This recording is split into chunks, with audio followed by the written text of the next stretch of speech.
आता एक धक्कादायक बातमी। समृद्धी महामार्गावर रील बनवण्याच्या वेडापायी एका 1.5 वर्षाच्या चिमुकल्याला आपला जीव गमवावा लागलाय।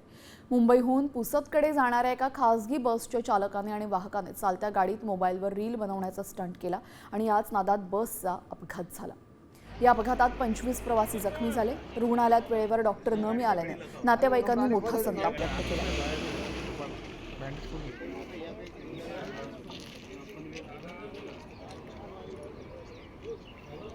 त्यांना काही कंट्रोल झाली नाही गाडी, तर ब्रेक दाबलाय त्यांनी, तर ते ब्रेक दाबला तशीच ती गाडी पलटी झाली। तर त्याच्यामध्ये बाळाचा जीव पण गेलाय आणि बाकीच्यांना थोडं मार आहे, म्हणजे थोडं नाही जास्त तिकडे पण मुंबई साईडनं वरतून आली, ड्रायव्हर गाडी टर्न मारायच्या नादात गाडी पलटी झाली खाली।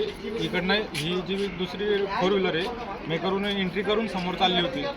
या गाडीला येऊन ती गाडी पडली, घासत आली डायरेक्ट आणि या गाडीला येऊन भिडली।